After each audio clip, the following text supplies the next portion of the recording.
They Cloned Tyrone, Undaunted Battle of Britain, and Marcel the Shell with shoes on. This is Staying In. I didn't have. My son had his 3rd birthday party the other day.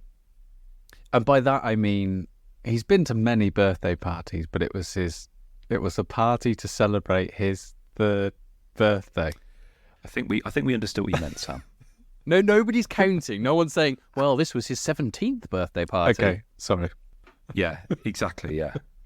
Okay, so 3rd birthday party, yes. His 3rd birthday, yeah. So he's had a few now under his belt that he can start to compare them. And he knows what he wants. Yeah, he knows what he wants, but he knows what to expect as well. But the reason I bring this up is it was a very specific moment with my father-in-law. So we'll get in the hall set up, the people that we hired to do the entertainment. Which, top tip, if you've got a spare couple of £100 lying around, that's one way to get your child a solid 12 hours sleep. It's worth every penny. It's worth every penny. And so they turned up, and they were like setting up. They had this little stage area with like a big bubble machine, and they were like playing music essentially for the first sort of bit as all the kids started to enter into the room. Mm-hmm. And we'd blown up like loads of balloons, and then like basically like 15, 16 3-year-olds started piling into the room, and it was absolute bedlam. Before we'd even begun, like the Disney songs were playing, the balloons were popping, fighting, crying, whatever. I look over to my left and see my father-in-law standing there, hands on his hips, and he just slowly reaches up towards his hearing aid, and I just see him like click off. Yeah. And then he looks at me, and I look at him, and all I think is, what a guy. Yeah. And he just stands there in bliss. Like it's like the last days of Rome. Yeah. But I couldn't admire the man more that he's just sitting there in blissful silence, just like watching this scene unfold. What's the music that plays during Platoon? You know, the one that's is it Adagio. Yeah. Wow. Well, as someone who's just celebrated his son's 6th birthday, and we've always been able to avoid kind of the big parties, but he wanted one this year, and he's like the oldest in his year, so this was like his first big all class party with like 30 of the children. The bedlam doesn't end; it just gets worse. So, good luck. Hopefully, I don't think he enjoyed it as much. I think he saw the bedlam this time. Oh, like the Great Gatsby. He saw the bedlam. He got PTSD from his birthday party. Do you still do party bags? Is that still a thing? Yeah, that's still a thing. Or is it just like each kid gets a QR code or something? No, you'll get you do the classic kind of everybody gets a party bag.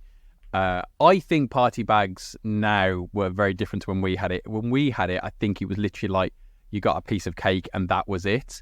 Whereas now it has to be a cake, but you also have to have sweets and a little activity, maybe a little toy, maybe there's so much stuff that goes into it. So you end up with like, okay, we've got a pencil, there's a bouncy ball, there's a little sweet, there's your piece of cake, there's all this different stuff. It's very different to when we were young. Right. I think that was what I got when I was younger. Yeah, I think I remember having that. I think I just would get you'd get like a little bag with a piece of cake in it. I remember those little. It would be plastic. Now they're all paper, which is great. We're moving on. But I remember the little plastic bags. Yep. You'd get in there like a fun-sized Mars bar. You get one of those little tiny circles with a little metal ball in it, which would be a little maze. Little maze. Do that. Maybe get a little colouring book with a few crayons. That was quite popular. A little bit of cake. So not too dissimilar to what Hugo was giving out. Maybe I was just in a really deprived area where it was just cake and nothing. Sam's birthday parties are like he'd just been to the Oscars. They get that little bag. Yeah. A fossil watch. Yeah. Every time there's a new guest, it'd be announced. Didn't go to parties, he went to soirees. It's his 3rd soiree. But did you have fun, Sam? Because I know your father-in-law did, but what was your equivalent of turning the Bluetooth hearing aid down to no volume? I think it's just letting the entertainers just do their job. just let them, do it. We're paying them the money. Let them entertain. Yeah. And how was Pete? Stoic as usual. I think he laid down. He told them he made them realize their lot in life. Yeah, I did enjoy it. For the most part, it was, I feel like it's difficult watching a young child of yours in a social situation because you know so much about like what they're going through and what is kind of happening around them, but you can't ever really communicate that to them, which sounds like a really weird concept. But like, for example, like my son, he really wants to be one of the cool kids. Like there's like a small band of people that he goes to nursery with, like his dad, who are like, they're like the cool kids, and they're like proper like rough and tumble. Yeah. And they were doing the hokey cokey, but they were holding hands the whole time, and they were like falling over each other and laughing. And my son was always like trying to, like, he was there and he was like standing there trying to grab one of their hands to join into the fun, and he was like standing there like laughing, and I could just see him getting more and more like upset because they wouldn't hold his hand.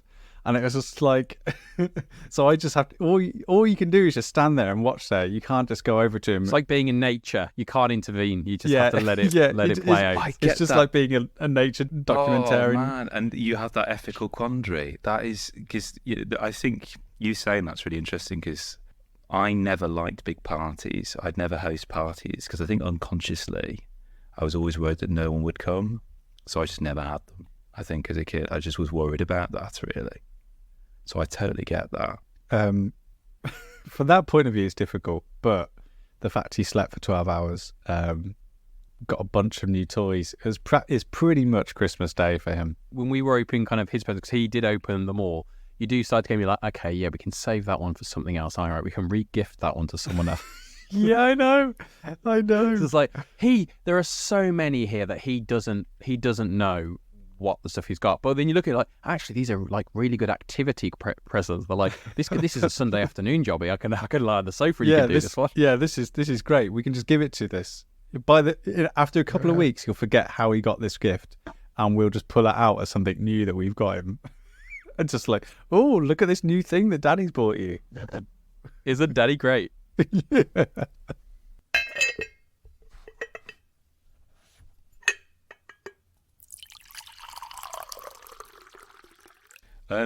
I have discovered something that's changed the way I sleep for the better. Oh, okay. I spoke to a little bit. I spoke to you about it, Sam, a little bit. Oh, is it your own Spotify playlist? No, 2 words. Okay. Deep heat. Oh, okay.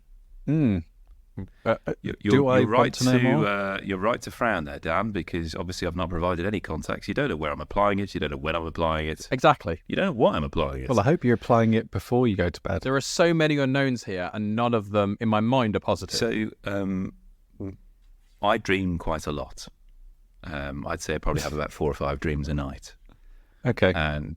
But my partner knows when I've been dreaming, because she says that when I am in like a real deep dreaming state, I curl up into a ball. She calls it the chrysalis, which I know we've used for something else. Yeah. I curl up into a ball, and it means sometimes I wake up with quite bad back pain because I have been in this dream kind of like hunched over like this, and I wake up with quite bad back pain, and add to that then I have to sit in a car for an hour to the office, and like my back just sounds like bubble wrap when I'm kind of moving around. Sorry, can we go back to the ball? Yeah. Because I feel like, as someone who has shared a bed with you several times, I've never encountered the chrysalis. No, you haven't. And so what I want to know is, are you fully under the covers? Or is your head still? No, yeah, I go under the covers, so she'll look round, and my head is just going underneath the duvet. When your partner wakes up, yeah, is your back touching the top of the duvet, or is it like, or are you vertical or horizontal? I guess vertical. I am. Are you sat up? Just rolling around. I am. So like a weeble. Usually I have. Yeah, I think, yeah. So I'm curled up. So if you imagine like looking at my bed from above, Imagine like the letter C. Okay. That's me. That's the chrysalis. I've never known anyone who needs a V pillow more than you, Chris Darby, but go on. Yeah. Oh, don't get me started on pillows. But the deep heat's really good. Like a little bit of that on the back of the neck. I don't do it every night. I'm not made of money. But occasionally when I think, oh, I'm going to dream a lot tonight, on it goes.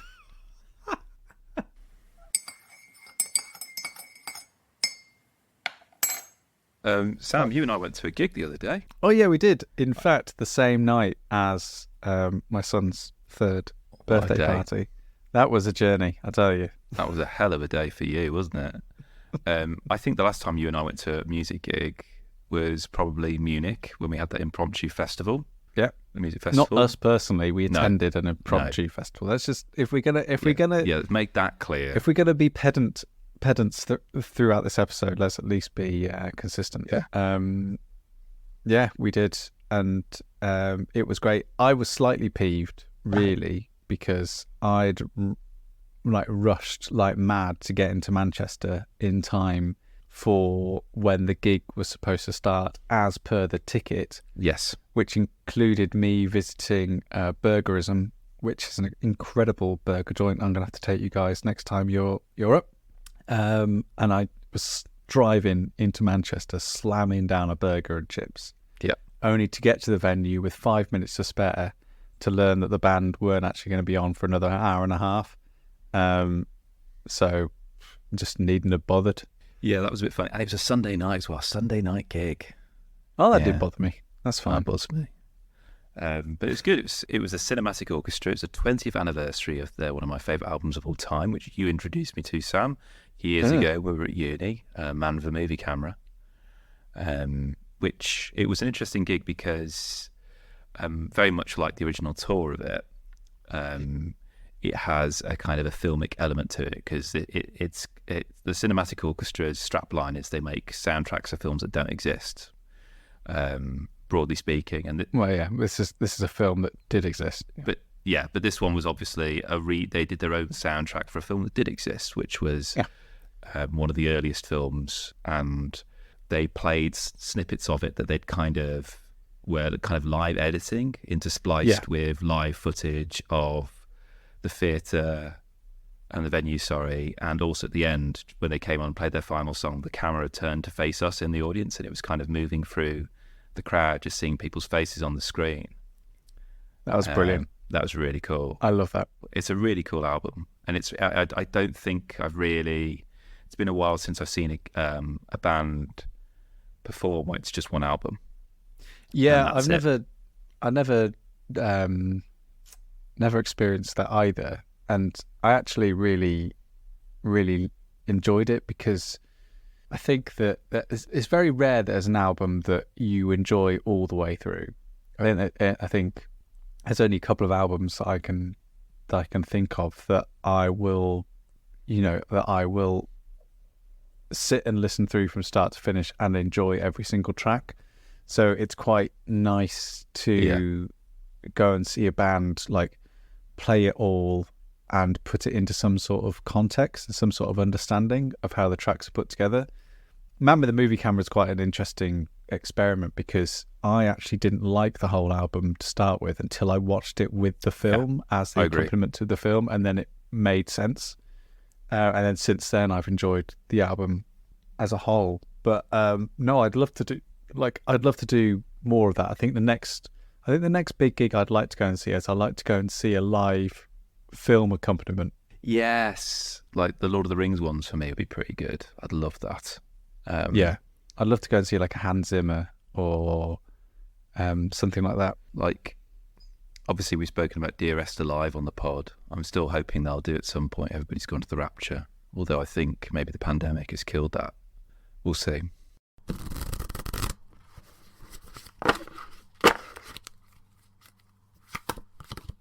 So, obviously, at the time of recording, our colleague Pete is celebrating his birthday today. Oh, yeah. Happy birthday, Pete. Usually we would have sung Happy Birthday, but I think he Pete knows that fact, which is why he's not here. So I hope he's had a lovely day. I hope he's been spoiled rotten. I'm sure he has been. And hopefully we'll try and see him soon. But I think we're in a unique position because usually what happens is when one of us wants to talk about a film, we can guarantee that Pete hasn't seen it. Yeah. And what usually happens is that we say, okay, Pete, the title's this. Guess what you think the film's about? And then we recount the plot and see Pete's reaction. And generally speaking, we're also trying to kind of like convey the experience of seeing that film to other people in the space. But we're in an interesting position because all of us have seen They Cloned Tyrone, which dropped on Netflix during the summer. It was kind of eclipsed by Barbie and Oppenheimer. It's on Netflix.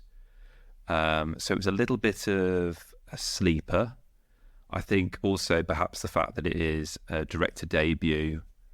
So it's not as a kind of a prominent director. So it's directed by Joel Taylor. And Sam and I have spoken briefly about this, the film. I'm very curious to know what you made of it, Dan. Because I know Sam's thoughts to a degree. Do you want to recount? I mean, do you want to? What's the film about, Dan, for listeners? Because obviously Pete's not here. Imagine Pete's here. He's probably eating his birthday cake right now. And if you were to call him up and say, "Pete, stop that. Listen up. Stop that." So it's a film in the kind of the idea of the old blaxploitation kind of genre of film. Which is not a genre that I'm kind of familiar with. I've not seen a lot of really that stuff. I might have kind of seen bits and pieces, but I wouldn't say that I'm in any way kind of au fait with those kind of films. So the idea of the film is it stars primarily John Boyega, Jamie Foxx and Tiona Paris.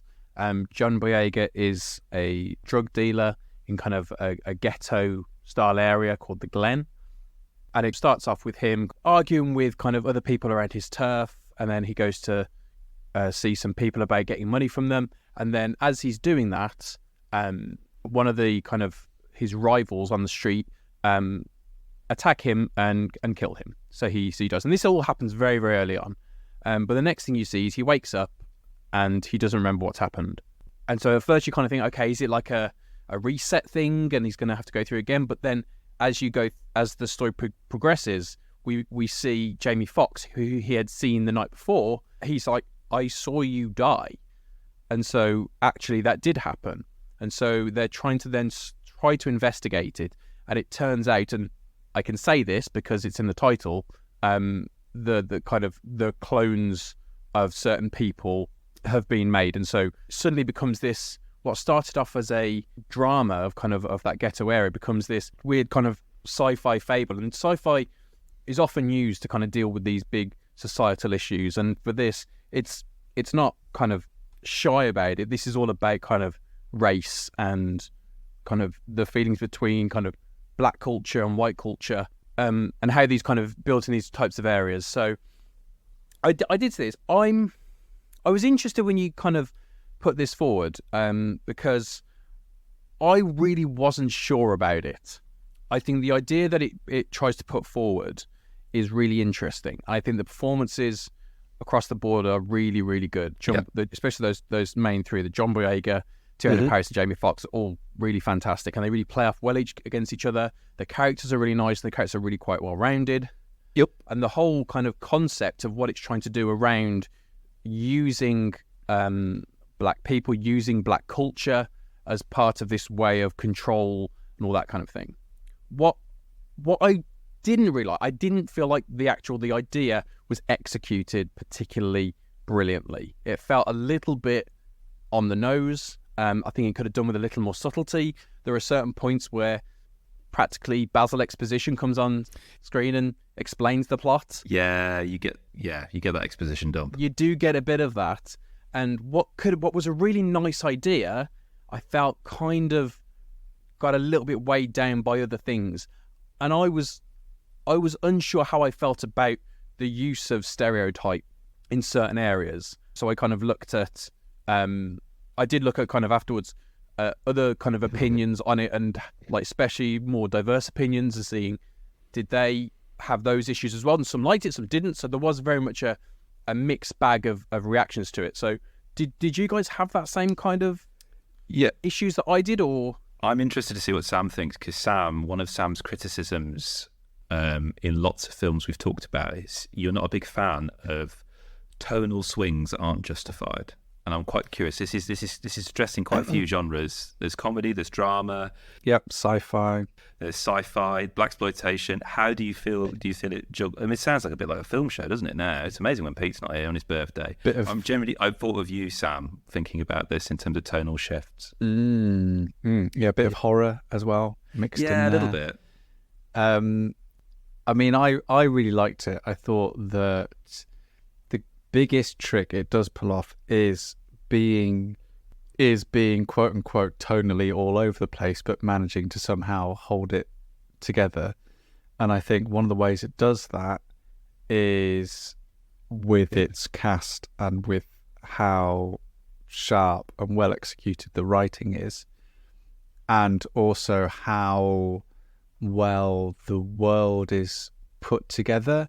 And I think for me that's one of the reasons why, especially early on in the film, the use of stereotyping is so broad and comprehensive, is for two reasons. I think first of all, in order to explore and break down stereotypes, the first thing you really got to do is kind of put those stereotypes up on the screen. If you're going to satirize them and if you're going to examine them and their impact, you've got to display them for what they are. And secondly, I think that presentation, the overall presentation of the film, from like the fact that, you know, you are kind of for the first 10-15 minutes, maybe even longer, watching a group of very stereotyped characters, the fact that there's a film grain on the TV, on the actual like image quality, the fact that for quite a lot of the early parts of the film you're not actually sure of any time in terms of when it's taking place. Like it could be taking place in the 1970s and it could be taking place in 2023. It's anachronistic. It gives the film a really unsettling quality, which adds to that, for me, added to that sci-fi element of it and added to that thriller and the horror aspects of it, that it all felt so unreal and unnerving. The fact that what we were presented with was such broad stereotypes of specific characters. I mean, so that whole nature of it, that whole being of it, and that presentation of it, I think really helped it convey those different tones, because from the outset it was just seemed to be so confident in what it was trying to do, that when it made those veers into sci-fi, when it made those veers into comedy, I sort of trusted the confidence of the director. Yeah.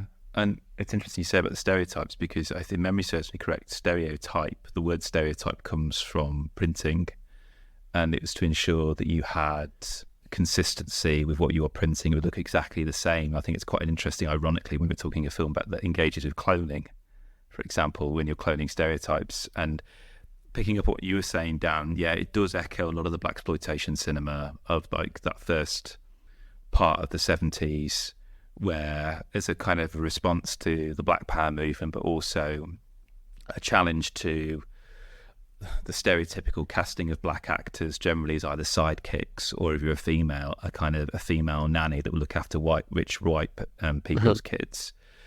Blaxploitation cinema, a lot of it is around like sex, violence, and drugs, where the protagonist would be like a pimp, for example, or a sex worker, and that obviously created a lot of, there's a lot of criticism that kind of led to that being kind of overturned from like within the black community, people within the black community.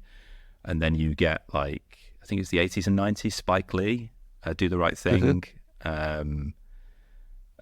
coming out, which is kind of as acting as a kind of a homage to that kind of genre. And I never watched it, but is it Black Dynamite? I didn't watch that film, but like that I think has echoes of that, really. And I find it very interesting that the three main characters are a sex worker, a drug dealer, and a pimp. Yeah. A pimp, incidentally, who has probably one of the best character names of 2023, Slick Charles. And I love the banter between him and Yo-Yo, played by Tiana Paris, who I think is phenomenal in this film. Yeah, like, she's great. And the way in which, as you say, Dan, it's engaging with this kind of Black Mirror-esque kind of world where a conspiracy has kind of lodged itself insidiously in kind of all areas of black culture in this neighborhood. It's absolutely fascinating. I don't think it's a little bit wobbly in places midway, I'd say, which is quite telling because a lot of the blaxploitation films of old were a lean 90 minutes in length. Again, a resistance to the quite longer films of like people like Hitchcock and stuff around that time, say, for example, or Kubrick. So I think it could have done with being a little bit shorter, but then I think there's some absolutely beautiful shots in this. The use of lighting is stunning. And I genuinely laughed out loud. I genuinely found it funny. I really, really did. It's great. I think the one film it made me actually think of most, and I've got to try and find where I can watch it again, because I loved it when it came out, and I think it shares a lot of that same sort of theme going on in these movies.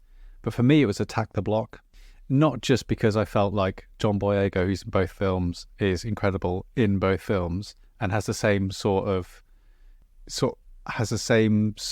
persona in terms of, what was it? I listened to an interview with the director, and he said basically what he finds the most hilarious thing about this film is that the three people are the most incompetent people to handle such a thing, but they're also the most uniquely skilled people to handle such a big conspiracy. And I think that Attack the Block shares that same outlook, where you've just got these people who are the most inept people ever to handle an alien invasion, and yet they're right in the middle of it, and they adapt, and they learn, and they deal with it using the skills that they've got available to them. I loved Attack the Block when it came out. One of the first movies I bought on Blu-ray, actually. On the subject of films with Pete and I here, why don't we kind of double up? I want to submit. Yeah, let's take advantage. I want to submit a new entrant into our ever-growing list of things to watch that are just nice. We've talked on the show before about certain TV shows or films that are kind of nice. Stuff like Jury Duty was really recent. That's just a nice show. Things like The Good Place, Ted Lasso, Only Murders in the Building, all kind of just nice things to watch. And I want to submit a film which I think encapsulates that idea completely. And it's a film called Marcel the Shell with Shoes On, which the more I say it, the more lyrical that title sounds. And it's such a lovely thing to say. This is an A24 film, isn't it, Dan? It is, yeah. Which until about 3 days ago, I thought was the same as Annapurna. But it's not. They just kind of do the same thing in two different environments. But yeah, so this is A24. Directed and written by Dean Fleischer-Camp, who wrote it with Jenny Slate, who also voices the main character. Marcel the Shell with Shoes On is a film came out in 2021, I think. So kind of like a stop motion, live action animation. It was nominated for the Oscar for Best Animated Film. Based on a trilogy of short films that Dean Fleischer-Camp and Jenny Slate made a good while ago now. Back in, I think, between 2010 and 2014, they made 3 of them. And basically, the film is a faux documentary about a guy called Dean, played by the director and writer, Dean Fleischer-Camp, who moves into an Airbnb following a breakup and finds living there a small 1-inch shell called Marcel, who lives there with his Nana Connie, and he basically just decides to make a documentary about him. So Marcel is, I say, a 1-inch tall shell with feet and one eye, is adorable, lives there with his grandma, who's voiced by Isabella Rossellini, kind of with like a thick Italian accent. Marcel, voiced by Jenny Slate. Jenny Slate, who has done various things. The thing I know her best from, and you guys won't, but I'm sure people listening will. The thing I know her best from is from Parks and Rec, and she plays the character Mona Lisa Saperstein, who's the sister of Jean-Ralphio. Now, those names don't mean anything to you because you know what's Parks and Rec, but they are truly kind of incredible characters. And Mona Lisa is played by Jenny Slate. So Marcel is, he's adorable. He's naive, but at times kind of wise and profound. He's silly, but is constantly looking after his Nana, who is suffering from memory loss, and he's very old now. But above everything else, he's really excited about talking to the documentarian about kind of everything. So he's like a child who just wants to show you all his toys. So he's like, oh, come over here, and this is where I sleep, and look over here, this is where I look out of the window, and this is the ball that I have, and all this different stuff. And the opening kind of 10 minutes or so, you're introduced to this kind of notion about this small shell, and it's a weird idea. It's a very odd little film. But in that first 5-10 minutes, it is kind of joke after joke after joke after joke. And like me and my wife, we were crying with laughter. The first 6 minutes, you can actually there are online, A24, there's the opening 6 minutes is a clip there. And that's kind of the hook. And that's got some brilliant jokes in it. So the original shorts are all online as well.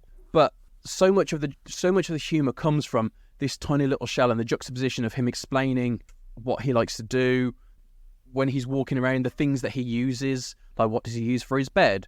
There's a wonderful moment where he's going to leave the house and he has to go and search. He decides he needs a helmet because it's going to be dangerous out there, so I'm going to need a helmet. And he goes off rummaging in the different place, and he comes back, and the thing he's found is half a pistachio shell just sat on top of his head, and he just kind of yeah, I'm good to go now. All this kind of stuff works brilliantly in a short. Kind of those kind of 3-minute, 5-minute things works brilliantly. You stretch that out over a feature-length film, those get exhausted quite quickly. So it is to the kind of the credit of the writers and directors that they find a really nice balance and pace and rhythm to it, that you still get all the jokes, but the narrative kind of draws you in. So it starts off just kind of with the documentary, and then he starts to put some of these bits and pieces online, and kind of a couple of days later, it's like, oh my God, I've had 84 views. 84 people have watched it. This is amazing. And then a few days later, they wake up and 22 million people have watched it, and he's just gone completely viral. And that's the kind of the notion then of what happens then when this tiny little shell who just lives alone with his Nana in an Airbnb by himself. They used to have a community around them, but something has happened in the past where they got split up, and so there's an element of loss there, and it does deal with some serious issues. It'd be very easy to think of it as just a little cute shell saying funny things, and there's a lot of that in there. If you ever remember the Creature Comforts TV show, I was just thinking Creature Comforts. That's what I was thinking. Yeah, it's a very kind of similar notion of the voice and the action both feel very separate and exactly correct kind of thing. So at the end of the day, you're looking at this really obscure, odd little thing, but it just works. It just works oddly enough. And Dan, who's this for? Is there, when you're watching it, do you feel that it's pitched at a particular age, say, for example, or is it family fun? I noticed you said you watched it with your wife, but would this be suitable for your children as well? I think it is family fun. Now, my wife often, especially during the week, because she's a teacher, she'll come home and we put the kids to bed and stuff, and she's got to be up early in the morning, so often she won't want to watch a film because these days, a film is usually at least 2 hours long. And so we don't tend to watch a lot of them, especially during the week. And I saw this and I was like, this is an hour and 20 minutes. That's all it is. It's short. It doesn't outstay its welcome. So I said, shall we watch this? And I tried to explain what it was. It was about a shell. I watched half of the trailer. There was a laugh out loud moment in the trailer. So I was like, yes, I want to watch this. Managed to kind of we'll watch it. And kind of went through.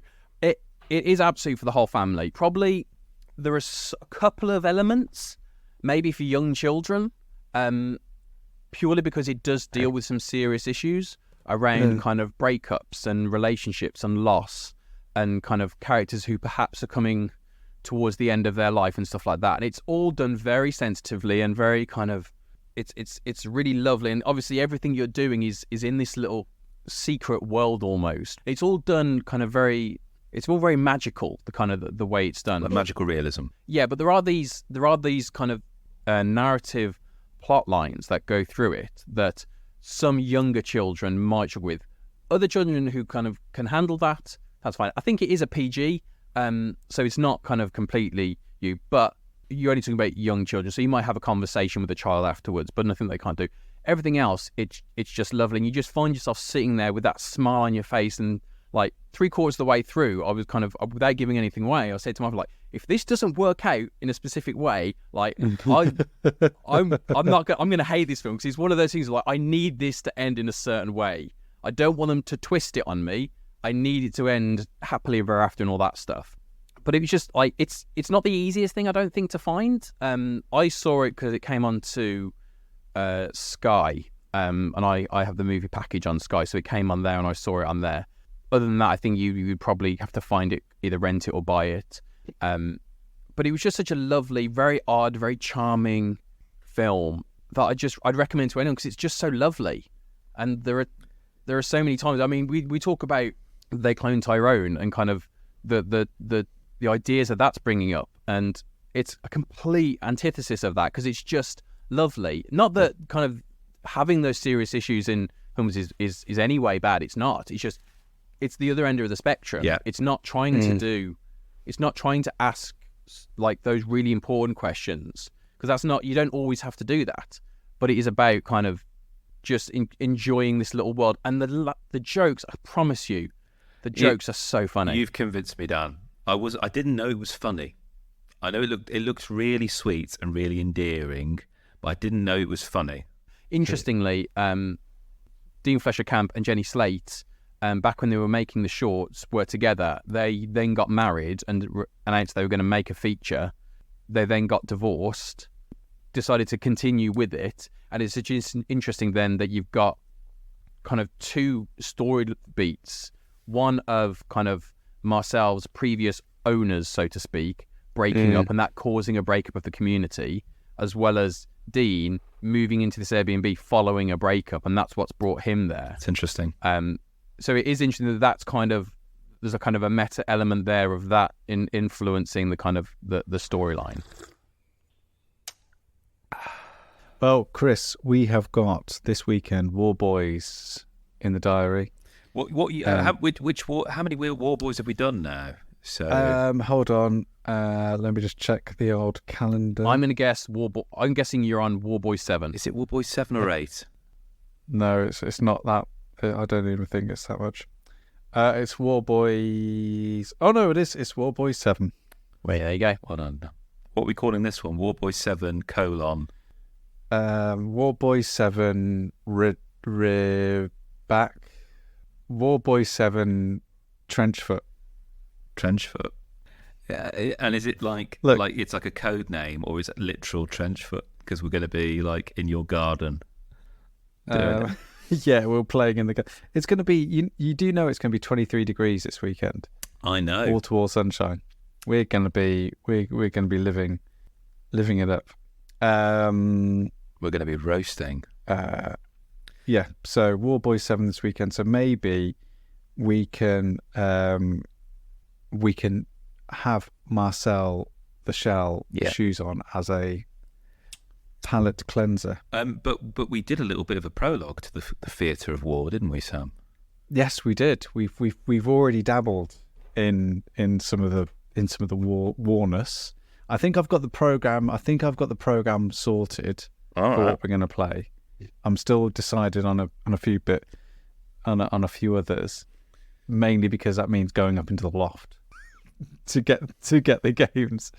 But I think I've decided on what we are going to play, and I think one game that is going to make a feature, and this is something that we have already started to dabble in, is the latest Undaunted game, which is called Undaunted Battle of Britain. Spoilers, you said this was your favourite in the series. Is that still correct? It is. It is my favourite of the series. So up until now, there's been 2.5 versions of Undaunted. It all started back in Normandy, and then there was Undaunted North Africa, and then there was Undaunted Reinforcements, which wasn't really a full title. It just kind of, it enabled you to play the game solitaire and with 4 players instead of just the 2, which is what the base game is.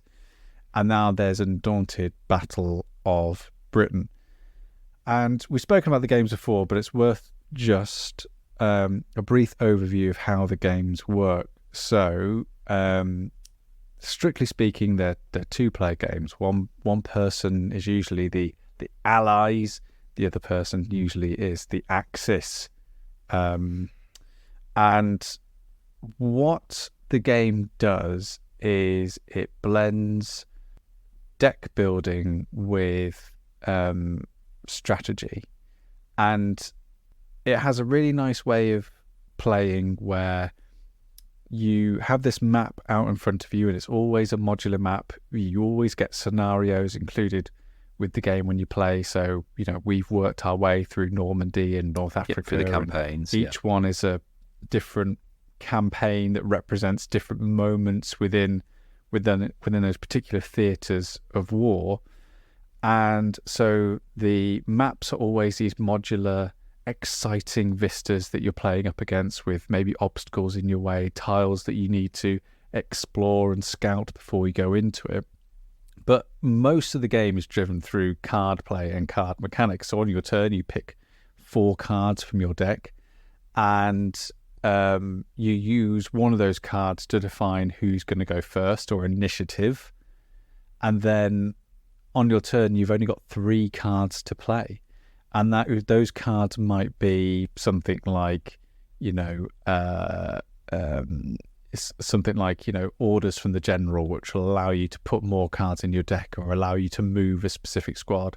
Or it'll be a specific squad of soldiers, like the riflemen or the scouts, and you'll be able to move them or attack with them.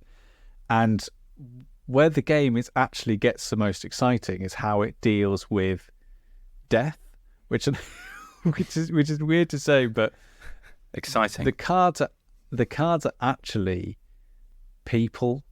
So, for example, in Undaunted Normandy, your deck that you're building is actually a deck of soldiers, and each card, if it represents a soldier in a squad, has a picture of that soldier and has a specific name of that soldier. So when you get hit by enemy fire, you have to take cards out of your deck, and you're literally losing a soldier. You're losing part of your squad, and your deck diminishes the more under attack that you get, and things can really ratchet up in tension, where you can get hit to a certain degree where you can't bring in any more soldiers of a specific type, and therefore you kind of, then you're one step closer to losing this battle. And it really, for a quote unquote board game, it really hits home when you finish. You look at all the cards that are left on the table and out of your deck, and you see the faces looking up at you, and you kind of have this realization of loss and grief, and sort of that a moment has happened, that a narrative has happened. And the Undaunted series really just wraps it all up really nicely and plays really well, that you never really forget the fact that this is war. Does a really good job of that. Yeah. So, back to Battle of Britain, and what this does differently is that we are no longer playing with soldiers.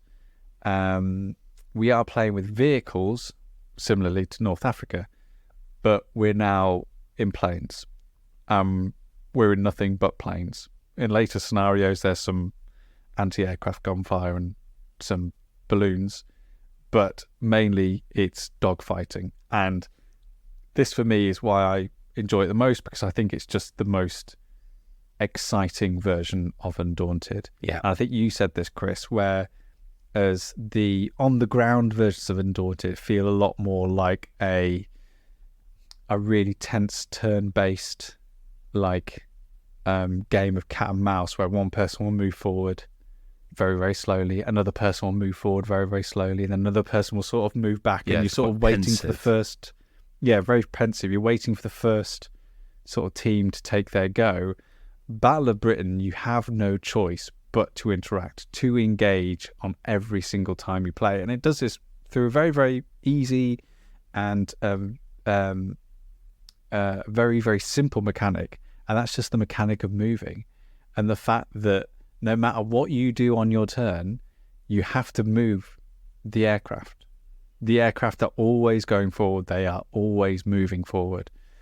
And for me, it was just, I just loved that fact that I never really felt completely in control of what was going on in the battlefield. And that's quite scary, because, not scary, obviously, but it's unnerving, and it's something I struggle with, because I tend to be quite good at these kind of spatial puzzles. I tend to I've never beaten you at an Undaunted game.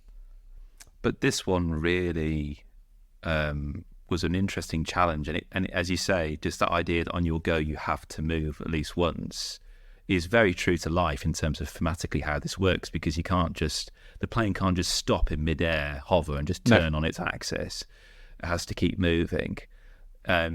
So I found that a real challenge, but it meant that it has such a kind of propulsive pace to it, and the game, for me, it went really quickly, and who knows, it's going to perhaps go a little bit slower with subsequent campaigns as we ease into the other things, but I was kind of irritated by the fact that suddenly the game ended, and because you lost for the first time. Yeah, I think we all know that's the reason you were disappointed and annoyed. I'm annoyed because the game has finished so fast. But we know now, don't we? We know now that there's no point asking me what I think of a game if I've just lost it. Give me 2 hours and I'll give you my honest thoughts. Chris, I can hear the tension in your voice still. I know, but no, I think it was just because I was genuinely having so much fun with that puzzle, because on each plane you've kind of got these little lines which tell you the directions in which they fire guns. And Sam was playing the Allies, which had these huge kind of bombers that had gunners at the back and at angles coming from the side. So it was this wonderful kind of puzzle of thinking, okay, I'm going to take a shot at him, but I'm going to try and then move into his blind spot. But hang on, no, because what happens if he plays that card now? He's going to move and I won't be in his blind spot anymore. So then I'm trying to think, well, hang on, no, he's just moved them now. What are the chances of him getting that card again and being able to move that plane again? And that's why Undaunted, and that's why I think this deck builder with this kind of aerial kind of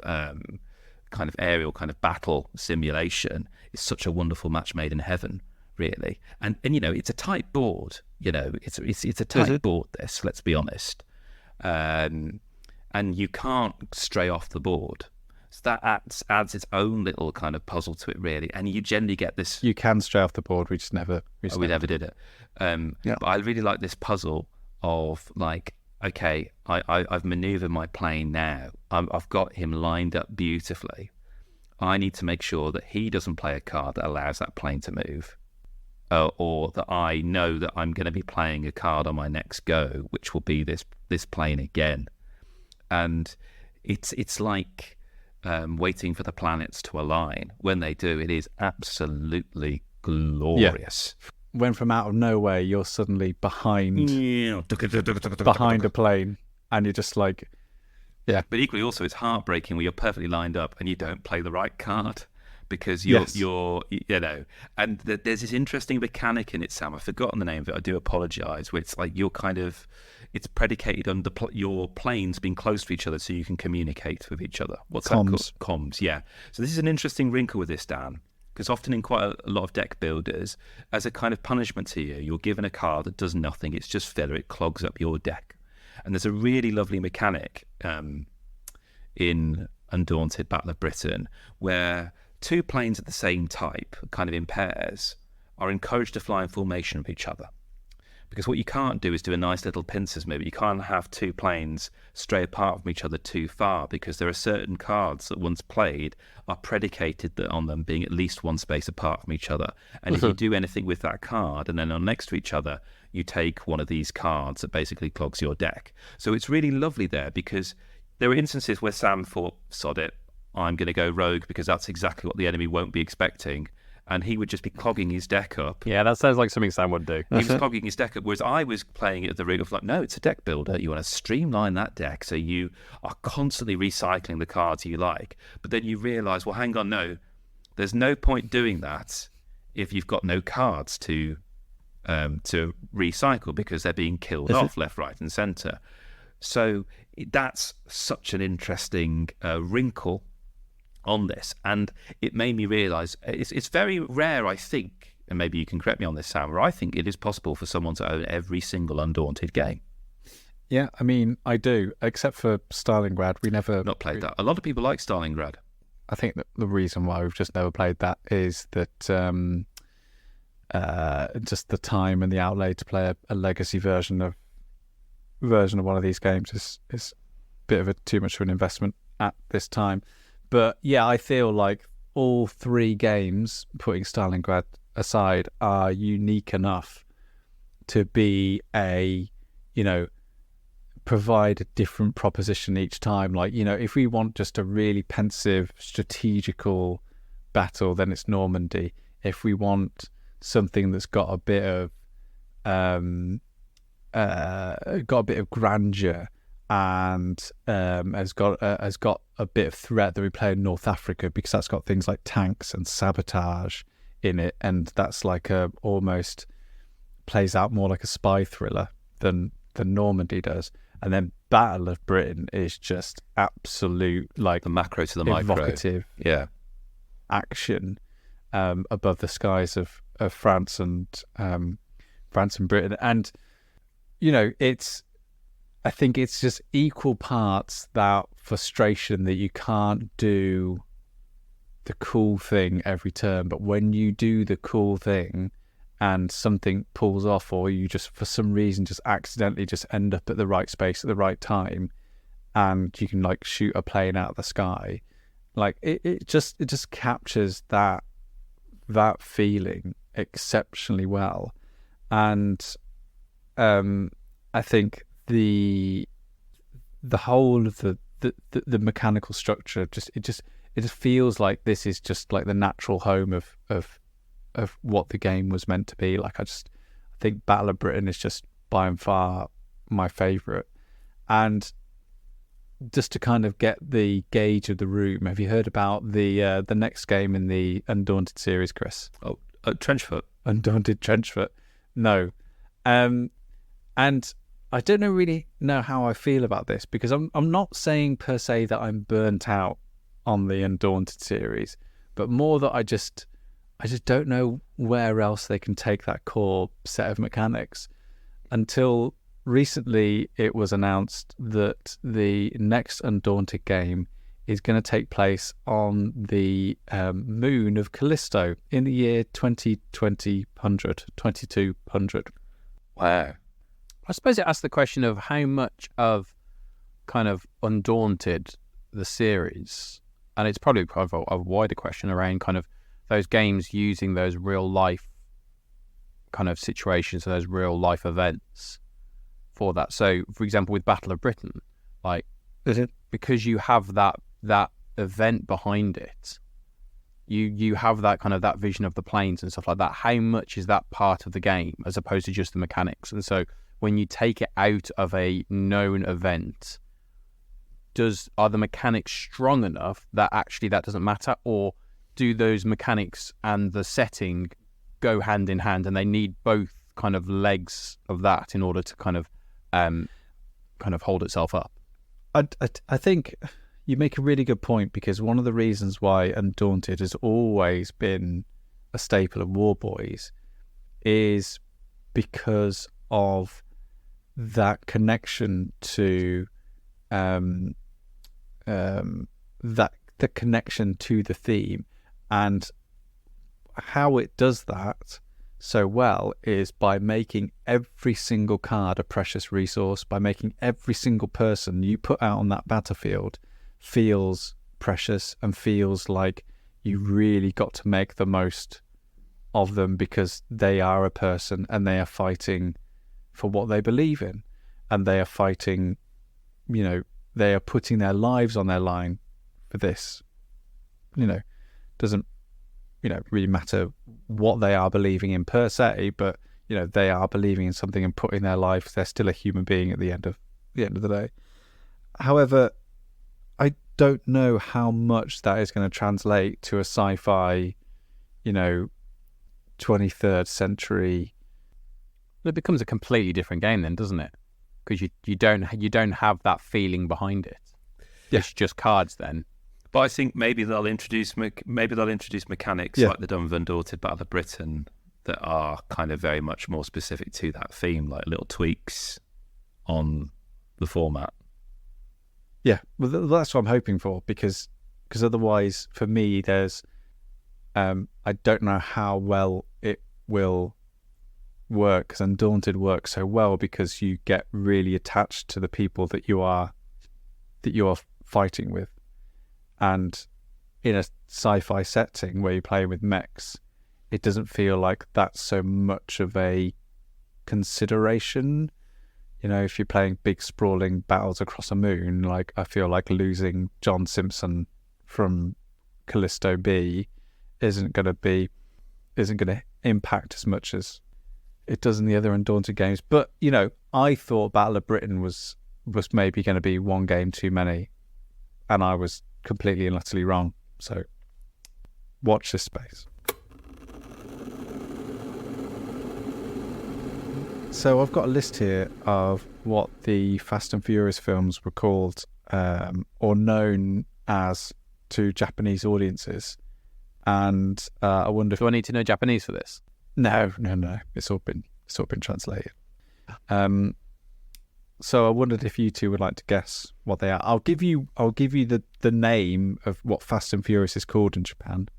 It's called Wild Speed. Wild Speed. Okay, so this is our foundational level. So that's the first film was called Wild Speed. Okay. Fast and the Furious, 2001 in this country, Wild Speed in Japan. So now we go to 2003, Too Fast, Too Furious. Great film. Lots of neon. Too Wild, Too Speed. I was going to go more wild, more speedy. Okay, Wild Speed X2. That's that one's called. Oh, yeah. Times two. 3 years, the veil of time passes by 3 years. The Fast and the Furious Tokyo Drift. Wild Speed. Go on. It's got to be It's got to still be Tokyo. They can't have all the stuff. They can't drop the word Tokyo. Yes. Wild Speed Tokyo Sunrise. Wild Speed Tokyo Dreams. Wild Speed X3 Tokyo Drift. Okay. Then the Fast and the Furious films fall off a cliff in terms of naming conventions. So 2009, 3 years later, Fast and Furious. Wild and Speed. Wild Speed X4. Wild Speed. Wild Speed X4. Wild Speed. No, Wild Speed Max. Oh, God. Okay. So Fast 5 is the next one. Wild, wild, wild, wild, wild. 5 Speed. Wild Speed Mega Max. That one. Jeez. Now a clue for the next 1, 2, 3, 4 movies in the Fast and Furious franchise. So many Fast and Furious films. I've still not seen a single one of these. They're great. Oh, they are great. If you've seen the movies, that will really help you in this next part, in part 2 of the game. Okay, so I know Fast 5 was the last one I saw. Fast and Furious 6, 2013.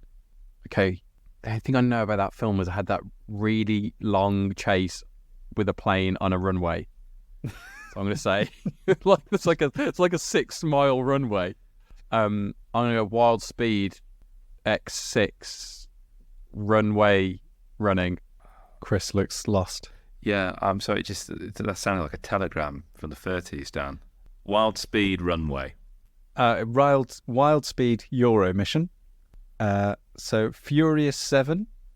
We've dropped the Fast. I think this was the last one with Paul Walker. Was this the last So one it's with just- Paul Walker? I thought that was 6.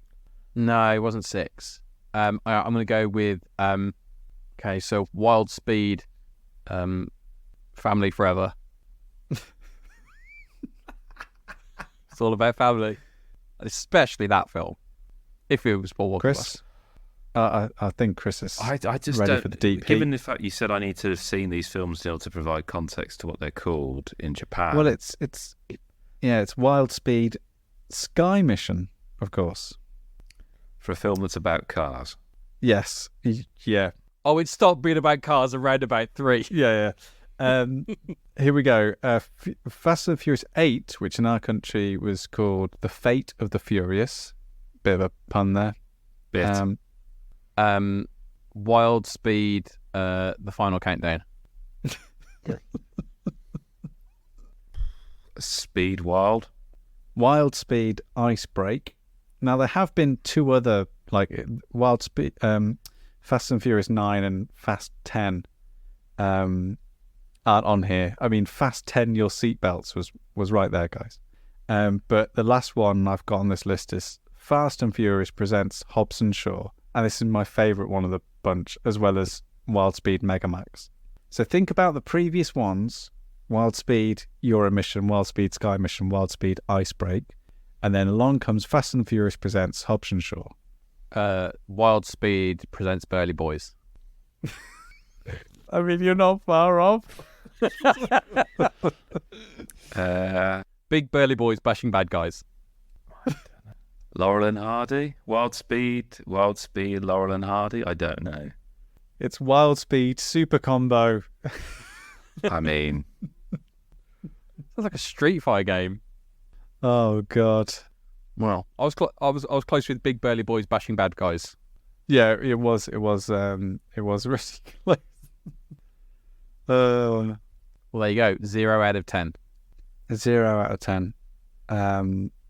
If you'd like to come up with an alternative title for the Staying In podcast, so for example, instead of Staying In, it could be Burly Men Talk Nerds, then Please don't call us that.